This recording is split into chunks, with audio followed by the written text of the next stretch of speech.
Okay, as a reminder, no videoing of the press conference, please.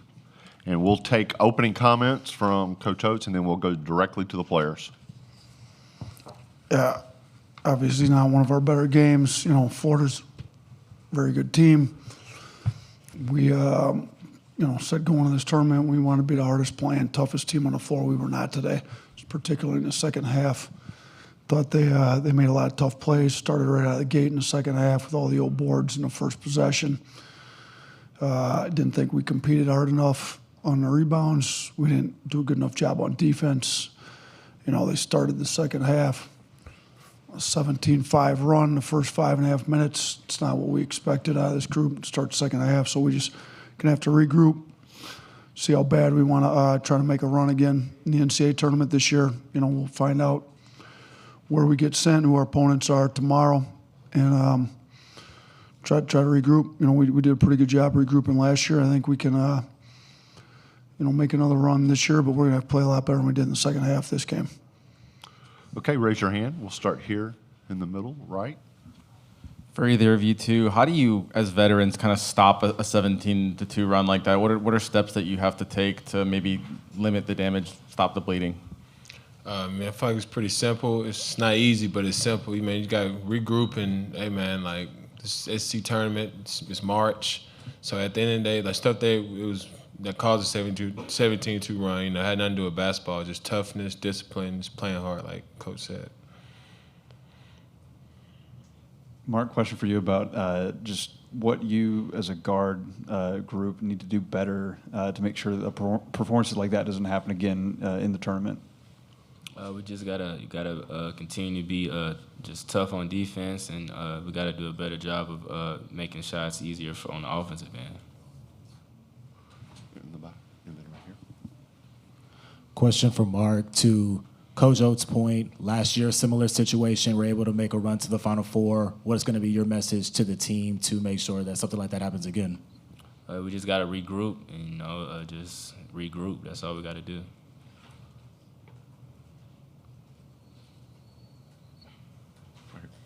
For Chris, just what happened on that flagrant play, because it kind of was what started Florida's run in the second half there. Just regular, just simple play, crashing the glass, swim, try to do a swim move, and, just my hand just happened to be in the wrong place, wrong time, wasn't intentional. Any more questions for the players? Okay, right back here. For either of you, y'all have played the toughest schedule in the country this season. Just how does that prepare y'all for whoever you're going to face the NCAA tournament? It's ideal that you play toughest schedules. So, whoever you face in March, and you got to win, 6 games, pretty tough, 6 tough games. So, we've done it before, all throughout the season. We had a pretty good season, played a lot of tough teams, so we'll be ready. Okay, thank you, gentlemen. You're dismissed.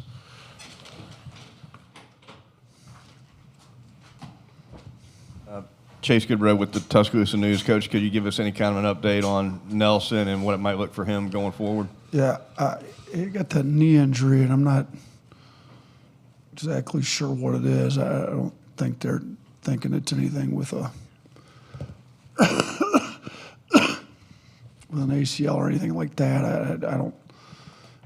He got evaluated by the team doctor at halftime, and then they kind of let us know at the beginning of the second half that he wasn't going to be able to go. So hopefully we get him back for a first round of the NCAA tournament. Shoot, we were up 1 when he went out, and then we got outscored 63-40 after that. So it wasn't all him, but we were right in the game till he went out. So, I thought with the guys we had in the second half, we still should have been able to stay in the game, make a run at trying to get the win without him. But obviously a lot tougher without him, especially the way he was playing to start the game out. Here in the front. Hunter DeCiver, Bama Central. What has Todd Golden in Florida really done over the last couple of games against Alabama compared to other teams? I mean, their backcourt's really good. They do a good job running us off the line. I think they've, I think their starting backcourt, the three of them had 54 points combined tonight. Ours struggled a little bit. I think we only had 26. So they've done a better job getting their guards going open than we have. They've done a good job running us off the line, pushing us into their shot blockers. I didn't think we made great rim decisions. We didn't finish well at the rim. They shot 64% at the rim. We were only 52% at the rim. So they got real good shot blocking. They send us downhill. They send us to the rim. We haven't made great reads, and they've done a good job. So I don't think we'll see them till maybe an Elite Eight or a Final Four game, depending on where we all get placed. So they're good. They've had our number here for the last couple of weeks. So if we are fortunate enough to get a third crack, we're going to have to do some things different, that's for sure. Far left. Coach, with Selection Sunday tomorrow, what do you want to see tomorrow, and what's your message after wherever you go to your team as you travel wherever? Yeah, I mean, it's the NCAA tournament. It's only 68 teams that get in out of, 360 some Division I. So, we'll be one of the top 8. I would guess we'll be a 2 seed sent somewhere. So it'll be set up for us to make, a deep run again. But we're going to have to do a little soul search and see how bad we want to make a deep run. I mean, the effort I saw in the second half wasn't what I would have liked to see going into the NCAA tournament. So, we're going to get back there, watch the selection show, figure out who the first opponent is, figure out who the next 2 possible ones after that is, get to work as a staff on a scouting report, and our players are going to have to really determine how bad they want to make a run, because it's really player-led more than anything, and with the effort and the toughness I saw the second half tonight, that's not going to get us very far. So may not get us out of the first round, to be honest with you. So we're going to see somebody that won a conference tournament in the first round, then we're going to see somebody that's really good in the second round, no matter who it is, where it's at. It's going to be a 7 or a 10 seed would be my guess, and those are really good teams. So we're going to have to get our guys back, regrouped, trying to be the hardest playing, toughest team on the floor, because we were not tonight. Right here in the middle. What's the thought process in not calling a timeout during the 17-2 run? And then overall, just what's your philosophy on that? Do you like to let the players kind of work it out themselves in the court? Yeah, I told them, what do you guys want me to call a timeout and tell you to play harder? Like we already said, we sat in the video room after the first time we played Florida. We said we were going to be the hardest playing, toughest team. We came out of it's not because we're tired. We make up a lot of excuses. They played last night, we played last night. We came out of a 15-minute break at halftime, and they just played harder than us. So you want me to call a timeout and tell you to be tougher and play harder? We already said we were going to do that. You guys got to determine whether you're going to do that or not. So yeah, they need to figure some stuff out, to be honest with you. They need to figure out whether they want to be the hardest playing, toughest team on the floor or not. Over here to your far left. Nate, not the result you wanted today, but still a great season overall. You didn't get the result you wanted last time going into the NCAA tournament either. What was the key there, and can you kind of lean on that? And do you think this team can be better than last year's? Yeah.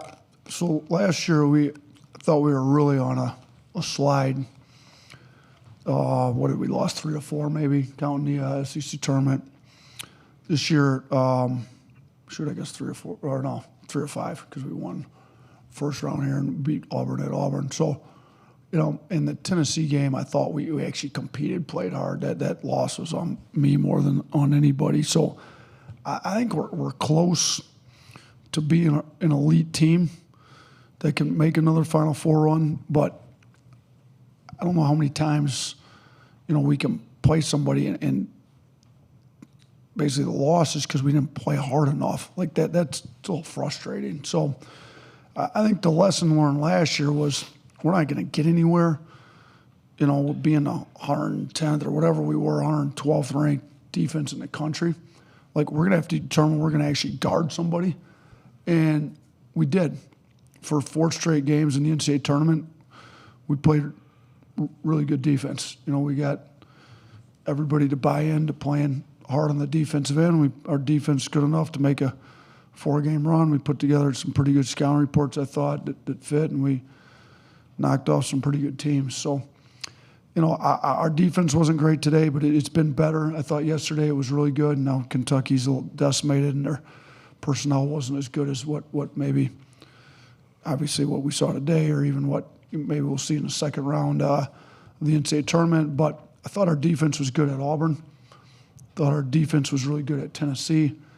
And I'm not quite sure why it disappeared in the second half of tonight's game. But we're going to face a little adversity in the NCAA tournament. Go back to last year, the second round, we're playing Grand Canyon. And they're good. They're tough. Things weren't going well. Diabate came in, changed the entire trajectory of that game. I mean, dang near won the game for us. So we're going to have multiple guys that are capable of changing the trajectory of the game to making us the toughest, hardest playing group on the floor. I thought Mo was pretty good tonight. We chart the blue collar stuff. We were minus 15 in that department in the second half on what we chart, but we had 79 and Mo had like 25 of the 79. So nobody else even had double digits. So we're gonna have to get some other tough guys, hard playing guys other than just Mo going into the NCAA tournament. NateKellyAL.com. Nate, Mark, I think, scored one field goal in the second half. LeBaron only had one bucket he made the entire game. What is going to be your message to them with the importance of guard play in the tournament to make sure that doesn't happen again? Yeah, our starting backcourt, in CY scored 14. We got outscored 54-26 with the 3 starting guards from them and our 3 starting guards. So, to me, though, it was more when you get locked in to what you have to do to win a game and you're really talented on offense, the offense takes care of itself a lot. I go back to, what we said we were going to be. Were we the hardest playing, toughest team on the floor? Was our backcourt the hardest playing, toughest backcourt on the floor? If we were locked into the defensive end and we're playing off stops more, I think the offense comes a lot easier. Particularly in the second half, like you said, LeBaron wasn't great on both sides of the ball for large parts of the game after he had an unbelievable game yesterday. So, I don't know if it's just freshman, but we need him to be better because we're going to rely on him to win games in the NCAA tournament. I don't know. They've got a tough backcourt. They're very good defensively, too. They got some of the best defensive guards in the country as well. So they obviously did a good job with us, but I think we got to buy into just being tough on the defensive end and letting the offense take care of itself. As long as you don't turn it over. Now, we had too many turnovers, too many black shots at the rim, too many poor rim decisions, in my opinion. But, we had the ball. I thought Mark was great moving the ball in the first half. I thought he got in. I mean, we didn't particularly hit all the shots where he hit it. I thought he made a lot of really good reads in the first half. And then for whatever reason, we just, as a group, the ball wasn't moving like it needed to in the second half. But again, you go back to, were we getting stops? Are you playing off stops? Are you taking the ball out of the net all the time? When you're locked into the defensive end, I think the offense kind of takes care of itself a lot of times. Okay. Thank you, Coach. Thanks.